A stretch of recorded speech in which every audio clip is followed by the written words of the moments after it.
Hello po ulit mga kapatid, isang pinagpalang umaga na naman po sa inyo at sa ating lahat. Muli na naman tayong makikinig ng sasabihin ng Diyos ngayong umagang ito. Kaya unahan natin ito, samahan natin ito ng isang panalangin. Magsiyuko po tayo. Ama namin na nasa langit, hindi po kami nagpapasalamat sa iyo, sa iyong kabutihan, sa iyong pagmamahal sa amin.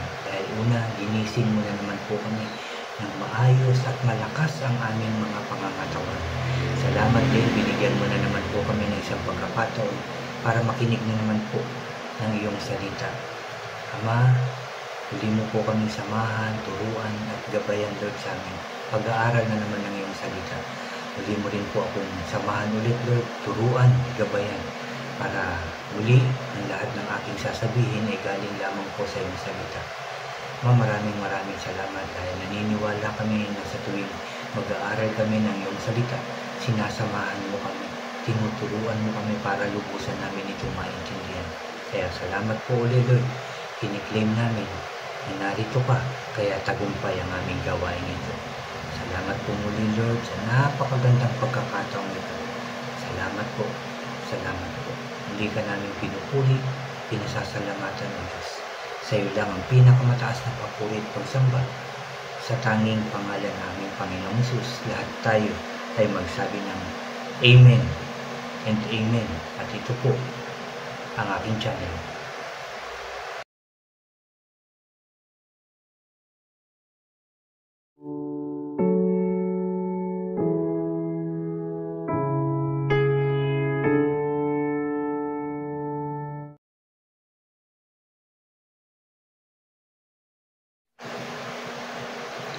Hello po ulit mga kapatid, ulitin ko lang, isang pinagpalang umaga po sa ating lahat. Bago po ulit ako mag-umpisa ng aking sharing ngayong umagang ito, anyayahan ko lang po yung mga bago dyan sa aking channel na huwag niyo pong kalimutan na mag-subscribe. Paki-like and share niyo po yung aking mga videos at paki-click din po ang notification bell para lagi po kayo updated sa mga bago at iba ko pang i-upload. Salamat po mga kapatid, salamat. Mga kapatid, nandito pa rin po ako sa Exodus, pero chapter 4 na po yung aking isi-share sa inyo. Kahapon, sinare ko sa inyo yung chapter 3, verse 2 na po, na dito nakita ni Moses yung burning bush. Nagtaka siya bakit ganun na nasusunog yung puno, nagliliyab yung puno, pero hindi naman ito nasusunog. Walang nangingitim o anuman. Kaya nagpasya siyang lumapit dito. At doon na nga yung encounter niya sa ating Diyos. At maraming sinabi sa kanya, maraming itinuro sa kanya dahil gusto ng Diyos na iligtas ang Israel sa pagkakaalipin sa mga Ehipsyo, no, mga kapatid. Kaya maraming sinabi. Pero, ayun nga, marami ding sinasabi si Moses na hindi niya kaya, baka ganito, baka ganito. At dito nga po, ang mga sinabi ni Moses sa ating Diyos na mga dahilan na hindi niya kaya na siya ay magsalita at baka hindi po maniwala ang mga Israelita sa kanya. At dito nga po, chapter 4, verse 1 hanggang 17 po yung aking isi-share sa inyo para malaman natin po ano yung mga sinabi ni Moses sa ating Diyos. Mag-umpisa na po tayo. Verse 1, nagtanong si Moses, paano po kung hindi maniwala sa akin ang mga Israelita o makinig sa sasabihin ko? Baka sabihin nila na hindi kayo nagpakita sa akin. Sinabi sa kanya ng Panginoon, ano yung hawak mo? Sumagot si Moses, baston ko. Sinabi ng Panginoon, ihagis mo sa lupa. Kaya hinagis ito ni Moses ang baston at naging ahas ito. Natakot si Moses kaya napatakbo siya. Sinabi sa kanya ng Panginoon, hulihin mo. Hulihin mo ito sa buntot. Kaya hinuli ito ni Moses at muling naging baston. Sinabi ng Panginoon, gawin mo ang himalang ito para maniwala sila na ako ang Panginoon, ang Diyos ng mga ninuno nilang si Abraham, Isaac at Jacob ay nagpakita sa iyo. Sinabi pa ng Panginoon, ilagay mo ang kamay mo sa loob ng damit mo. Sinunod ito ni Moses. At nang ilabas niya ang kanyang kamay, namuti ito dahil tinubuan ng isang malubhang sakit sa balat. Sinabi ng Panginoon, muli mong ilagay ang kamay mo sa loob ng iyong damit. Sinunod ito ni Moses. At nang ilabas niya ito, maayos na muli ito katulad ng ibang bahagi ng kanyang katawan. Pagkatapos sinabi ng Panginoon, kung hindi sila maniniwala sa unang himala, sa ikalawa maniniwala sila. Pero kung hindi pa rin sila maniniwala sa iyo pagkatapos ng dalawang himala, kumuha ka ng tubig sa ilog ng Nilo at ibuhos mo ito sa tuyong lupa at magiging dugo ito. Verse 10. Sinabi ni Moses, Panginoon, hindi po ako magaling magsalita. Mula pa man noon, hirap na ako sa pagsasalita. Kahit na ngayon, nakikipag-usap kayo sa akin. Pautal-utal ako kapag nagsasalita. Sinabi sa kanya ng Panginoon, sino ba ang gumawa ng bibig ng tao? Sino ba ang, sino ba ang may kakayahang gawing bingi o pipi? Sino ba ang nagdedesisyon na makakita o mabulag siya? Hindi ba ako ang Panginoon? Kaya lumakad ka dahil tutulungan kita sa pagsasalita at ituturo ko sa iyo ang mga sasabihin mo. Pero sinabi ni Moses, O Panginoon, kung maaari po magpadala na lang kayo ng iba. Nagalit ng matindi ang Panginoon kay Moses, kaya sinabi niya, o sige, si Aaron na lang na kapatid mo na isang Levita ang siyang magsasalita para sa iyo. Alam kong mahusay siyang magsalita. Papunta na siya rito para makipagkita sa iyo. Matutuwa siyang makita ka. Kausapin mo siya at turuan kung ano ang kanyang sasabihin. Tutulungan ko kayong dalawa sa pagsasalita at tuturuan ko rin kayo kung ano ang gagawin ninyo. Si Aaron ang magsasalita sa mga tao para sa iyo. Turuan mo siya ng mga sasabihin niya na parang ikaw ang Diyos. Amen. 17. Lastly, dalhin mo ang baston mo para sa pamamagitan nito ay makagawa ka ng mga himala. Amen. Salamat sa salita ng ating Diyos. Dito makikita natin, pinagpipilitan talaga ni Moses na baka hindi maniwala sa kanya, kaya nagpakita ang Diyos ng himala kaagad kay Moses sa baston, hinagis, naging ahas, hinuli niya ito sa buntot, bumalik na naging baston, at yung kamay niya na isuot sa damit, paglabas, namuti, nagkaroon ng malubhang sakit sa balat. At nang ibalik niya ito dahil sa utos ng Diyos, paglabas uli, wala na, bumalik na sa dati. At yung pangatlo nga, kung hindi pa rin maniniwala, kukuha siya ng tubig sa Nilo at ibubuhos niya yung tubig na yun doon sa tuyong lupa, at yun ay magiging dugo. Pero matigas ang ulo pa rin, sumusuko pa rin, umaayaw pa rin itong si Moses. Sinabi niya na hindi siya magaling magsalita, pautal-utal daw siya. Kung babalikan natin ang buhay ni Moses, siya ay naggibain ng punsya, napulot siya, diba, sa isang ilog, kinuha siya at pinalaki. So ibig sabihin, mayaman, maganda ang school nito, sigurado, Pero sabi nga rin ng iba, malamang na talagang pautal-utal itong si Moses dahil kinakabahan siya. Maaring yun nga, nagdududa siya, paano niya ipapaliwanag, iniisip niya, paano sasabihin ko, ang dami nun, maniniwala ba sila sa akin? Baka hindi o siguro ganun, kaya nauutal.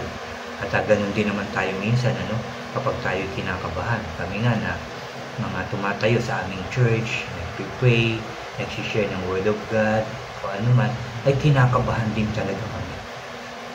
Siguro maaring ganun ang nangyayari kay Moses kapag kinakausap siya ng ating Diyos. Talagang kabang-kaba siya. At dito nga sinabi, nagalit ng matindi ang ating Diyos kay Moses. Kaya sige, si Aaron, sabi ganyan, no? Na sabi rito, nagalit, sabi sa verse 14 mga kapatid, nagalit ng matindi ang Panginoon kay Moses, kaya sinabi niya, o sige, si Aaron na lang na kapatid mo na isang Levita ang siyang magsasalita para sa iyo. Alam kong mahusay siyang magsalita. Papunta na siya rito para makipagkita sa iyo, matutuwa siyang makita ka. Kausapin mo, sabi ganyan, sabi ng Diyos, turuan mo, sabihin mo kung ano yung sasabihin. Sabi pa ng Diyos, sasamahan ko kayo, tuturuan ko kayo. At higit sa lahat, dalhin mo yung baston para makagawa ka ng mga himala. Sinabi pa rin ng Diyos, diba? Sasamahan siya, tuturuan sila sa kanilang mga gagawin. Tayo rin, marami na tayong ginawang maayos, diba? Nagtagumpay po tayo. Sigurado ko nananalangin tayo, humihingi tayo ng tulong sa Diyos na tayo gabayan, turuan, kung ano yung sasabihin natin, kung ano yung gagawin natin, kung paano tayo magsisimula. Di ba po? Kaya tayo ay nagtatagumpay dahil din yan sa tulong ng ating Diyos. Tayong mga naglilingkod sa ating Diyos, tayong mga nagsishare ng Word of God, humihingi rin tayo ng tulong, di ba po? Kahit ako, may una tayong panalangin. Kahit pag may Bible study kami, face-to-face man ito o online man ito, ay humihingi rin ako ng tulong ng gabay dahil hindi ko po kayang mag-isa. Hindi ko po kaya kung wala ang Diyos, kung hindi niya ako tutulungan magsalita, kung hindi niya ako papangunahan, ano po. Yun din ang ating pinapanalangin. At sigurado ko pag humingi tayo ng tulong sa ating Diyos, tutulungan niya tayo. Hindi niya tayo pababayaan kasi salita niya yung ating sinishare, hinahayag, itinuturo. Kailangan naman pabayaan niya tayo. Siyempre hindi. Kagaya ng sinabi niya kay Moses, tutulungan niya, tuturuan niya ng sasabihin. Kasama niya ang ating Diyos. Ganon din tayo. Wala man tayong baston, meron naman tayong Biblia. Diba mga kapatid? Yan ang ating armas. Yan ang ating baston para tayo ay makagawa ng himala sa pamamagitan ng salita ng Diyos. Sa pamamagitan ng Diyos dahil ang salita ay ang Diyos mismo, mga kapatid. Kaya magagawa natin, makakaya natin, magtatagumpay tayo dahil kasama natin ang ating Diyos. Huwag niyo sasabihin, baka hindi kaya. Kaya natin ito. Kasi nag-pray na tayo, kasi humingi na tayo ng tulong sa Diyos. Kaya kaya natin gawin ito. Kaya natin sundin yung pinagagawa ng Diyos sa tulong niya. Pag tayo mag-isa, sigurado hindi natin kaya. Pero sa tulong ng ating Diyos, kaya natin itong gawin. Kaya nating magtagumpay. Dahil kasama natin ang ating Diyos. Pinapaalala lang talaga sa atin ang ating Diyos na lagi tayong magdadasal, lagi tayong hihingi ng tulong, lagi tayong hihingi ng kaalaman, ng karunungan, ng proteksyon, ng guidance para samahan tayo ng Diyos sa lahat ng ating gagawin, lalong-lalo na when it comes pagdating sa paglilingkod sa Diyos, pagdating sa pag-share ng kanyang salita, hindi niya tayo pababayaan. Nandiyan ang kaba. Pero pag nag-start nang nagsalita, ang Diyos mawawala na yan. Tutulungan niya tayong magsalita. Nagiging maayos na ang ating pagpapaliwanag, pagtuturo ng salita ng ating Diyos. Ano po? Yan po ang totoo. Kagaya kay Moses, kaya nagtagumpay, kaya nailabas niya ang mga Israelita dun sa Ehipto dahil sa tulong at kapangyarihan ng ating Diyos. Kung ano ang kapangyarihan ng Diyos noon, yan pa rin ang kapangyarihan ng Diyos ngayon. Kung ano ang ginamit niya at binigay niya kay Moses para makagawa ng himala, yan pa rin ang kanyang gagawin at ibibigay sa atin para din makagawa tayo ng himala sa pamamagitan ng salita ng Diyos at sa pamamagitan ng kapangyarihan mismo ng ating Diyos. Salamat sa salita ng ating Diyos na ating napag-aralan na naman ngayong umagang ito. Napakaganda ng tinuturo sa atin ng Diyos. Sinasabi ng Diyos, sasamahan niya tayo, tutulungan niya tayo, tuturuan niya tayo. Huwag natin pabayaang magalit ang Diyos sa atin. Diba? Kaya natin ito. Maraming tutulong sa atin dyan. Meron din aaron na binigay sa atin para tayo ay tulungan yung ating mga kapatid sa pananampalataya. Mga kapatid, nandyan sila. Nandyan din yung ating mga leader, ang ating pastors, bishop, para tayo ay tulungan, gabayan. Nandyan yung mga leader para tayo ay tulungan, gabayan, samahan sa ating paghahayo, sa ating pag-share ng salita ng Diyos sa ating mga mahal sa buhay at sa ibang tao. Kasi hindi tayo pababayaan ng ating Diyos. Tandaan po natin, kasama natin ang ating Diyos sa tuwing tayo ay maghahayag ng salita, mag-share, pagtuturo, gagawa ng mabuti, kasama natin ang Diyos. Amen po. Yan ang aking sharing ngayong umagang ito dito nga po sa Exodus chapter 4 verse 1 hanggang 17, mga kapatid. At dito nga talagang napakarami na naman nating natutunan. Pinalakas na naman ng Diyos ang ating loob. Diba? Pinatatag na naman. Dinagdagan na naman ng Diyos yung ating pananampalataya. Dahil mabuti ang Diyos, mapagmahal ang Diyos. Hindi nag-iiwan, hindi nagpapabaya ang ating Diyos. Tandaan po natin yan. Kaya lagi tayong magtatagumpay sa tulong ng ating Diyos.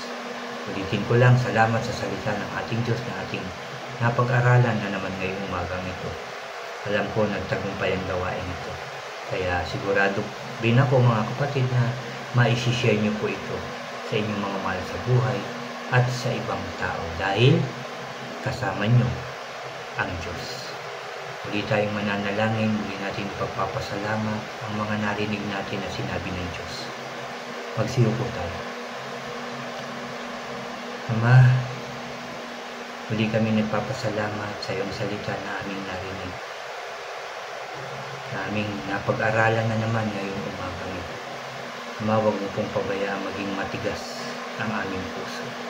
Huwag mong pabayaan na maging matigas ang aming puso sa pagsunod sa iyo. Huwag mo po kaming pabayaan maging tamad, O Lord. Lalong-lalo na sa gawain para sa iyo. Help us, O Lord. Guide us, O Lord. Protect us, O Lord. Upang makahayo kami ng maayos, tama at tapat sa iyo sa mahaba pang panahon. Turuan mo po kami lagi na maglingkod sa iyo.